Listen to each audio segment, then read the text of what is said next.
Hello friends, எல்லோரும் எப்படி இருக்கீங்க? இன்றைக்கி நான் வந்து பன்னீர் மசாலா மட்டர் பண்ண போகிறேன். இது வந்து ஒவ்வொரு ஸ்டைலில் சொல்லுவாங்க. மசாலா மட்டர் பன்னீர்னு சொல்லுவாங்க, மசாலா பன்னீர் மட்டர்னு சொல்லுவாங்க. நான் வந்து இன்றைக்கி வந்து அதை பண்ண போகிறேன். பச்சை பட்டாணி 200 கிராம் எடுத்துக்கோங்க. 150 கிராம் வந்து பன்னீர் எடுத்துக்கோங்க. ஒரு பாத்திரத்தில் வந்து நெய் ஊற்றி அதை ஹீட் பண்ணிக்கோங்க. லோ ஃப்ளேமில் வச்சு பன்னீரை ரோஸ்ட் பண்ணி எடுத்துக்கோங்க. நான் ஃப்ரிட்ஜில் வச்சுருந்தனால அது சாஃப்ட்னஸ் இருக்காதுன்ட்டு சுடுதண்ணியில் ஒரு 2 நிமிஷம் போட்டு எடுத்து வச்சுருக்கேன். இது நல்லா வடிச்சிட்டு ரோஸ்ட் பண்ணுங்கள், இல்லைன்னா தெறிக்கும். நல்லா ரோஸ்ட் பண்ணி எடுத்துகிட்டு வேறு பாத்திரத்தில் அதே நெய்யை திரும்ப ஸ்ட்ரெயின் பண்ணி எடுத்துக்கிட்டு அதில் வந்து தேவையான ஸ்பைசஸ் போடுங்க. இதில் வந்து முக்கியமாக சீரகம் முதலே போட்டுருங்க. 1 ஸ்பூன் சீரகம் போட்டு பட்டை, கிராம்பு, ஏலக்காய் எல்லாம் போட்டுட்டு தள்ளி வச்சுக்கோங்க, தெறிக்கும். வெங்காயம் பொடி பொடியாக நறுக்குன்னா 2 பெரிய வெங்காயத்தை நல்லா பொடி பொடியாக நறுக்கிடுங்க. எவ்வளோ தூரம் பொடி பொடியாக நறுக்க முடியுமோ அவ்வளோ தூரம் பொடி பொடியாக நறுக்கி நல்லா வதக்குங்க. வதக்கிட்டு இருக்கும்போதே உப்பு போடுங்க. நல்லா கண்ணாடி பதம் வந்தோடனே இஞ்சி பூண்டு பேஸ்ட்டு வந்து ரெடி பண்ணி வச்சுக்கோங்க. அந்த இஞ்சி பூண்டு பேஸ்ட்டை போட்டுருங்க. இஞ்சி பூண்டு பேஸ்ட்டை முதலே இடித்து வச்சுக்கோங்க. அதை போட்டுருங்க. போட்டு நல்லா கிளறி விடுங்க. இஞ்சி பூண்டு பச்சை வாசனை போகிற வரைக்கும் கிளறிட்டு 2 பச்சை மிளகா அல்லது 2லேருந்து 3 உங்களுக்கு காரத்துக்கு ஏற்ற மாதிரி எடுத்து நடுவில் கீறி அதையும் சேர்த்து வதக்குங்க. நல்லா வதங்கணும். இந்த ஸ்டேஜில் வந்து மஞ்சள் தூள் 1/4 டீஸ்பூன் போட்டு ஒரு டேபிள் ஸ்பூன் வந்து தனி மிளகாத்தூள் அல்லது காஷ்மீரி மிளகாத்தூள் இருந்தால் போட்டுக்கோங்க. போட்டுட்டு மல்லித்தூள் 1 ஸ்பூன் போட்டுக்கோங்க. போட்டுட்டு 1/2 டேபிள் ஸ்பூன் வந்து கடலை மாவு போட்டுக்கோங்க. நான் வந்து 1 ஸ்பூன் தான் போட்டிருக்கேன். ஏன்னா என்கிட்ட வந்து உருளைக்கிழங்கு வேக வச்சது நான் வச்சுருக்கேன். இது அவசியம் இல்லை, வேணுன்றவங்க போட்டுக்கோங்க, இது கட்டாயம் இல்லை.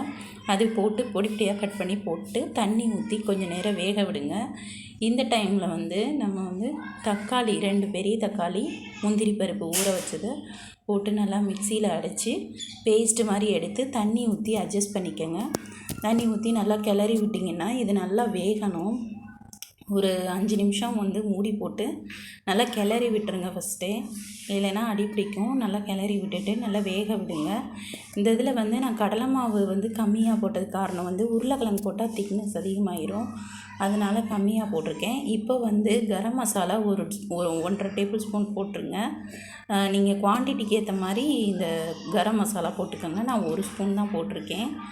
இப்போ வந்து கிளறி விட்டுட்டு கரம் மசாலா போட்டுட்டு பச்சை பட்டாணி எடுத்து வச்சுருக்கோம் இல்லையா, அதை போட்டுருங்க.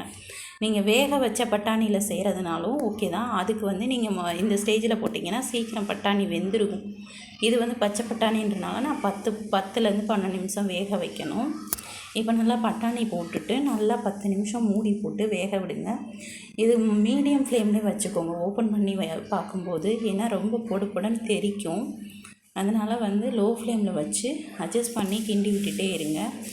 நல்லா கிண்டி விட்டுட்டே இருங்க, இல்லைனா வந்து இந்த உருளைக்கிழங்கு கடலை மாவு இதெல்லாம் போட்டிருக்கறனால அடி பிடிக்கும். அந்த திக்னஸ் வந்து பாத்திரம் வந்து அடி பிடிச்சிட்டே இருக்கும்.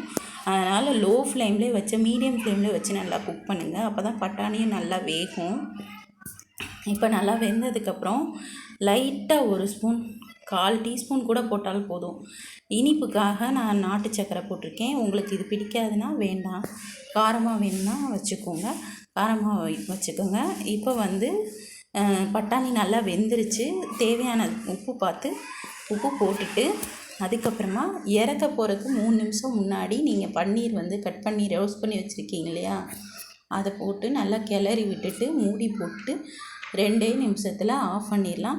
இந்த டைமில் வந்து நம்ம கசூரி மெத்தி ரெடி பண்ணி வச்சுருக்கோம், வீட்டிலே செஞ்சு ரெடி பண்ணி வச்சுருக்கேன். அதை எடுத்து இந்த இது மேலே தூவி விட்டு இறக்கி வச்சு பரிமாறினீங்கன்னா சூப்பராக இருக்கும். இந்த கசூரி மேத்தி வந்து கடைகளில் இப்போ பேக்கெட்டில் கிடைக்கிது. இல்லைனாலும் ஒன்றும் பிரச்சனை இல்லை. வெந்தயத்தை வந்து நீங்கள் ஒரு பாத்திரத்தில் மண் போட்டு செடியாக வளர வச்சு கூட நீங்கள் அதை காய வச்சு உலர்ந்த இடத்துல காய வச்சு போட்டு ரெடி பண்ணிக்கலாம்.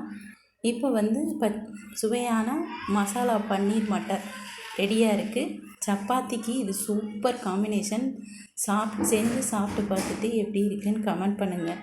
இந்த மாதிரி டேஸ்ட்டு எங்கேயுமே கிடைக்காது. ஹோட்டலை விட டேஸ்ட்டாக இருக்கும். நம்மளே பண்ணலாம். தேங்க்யூ.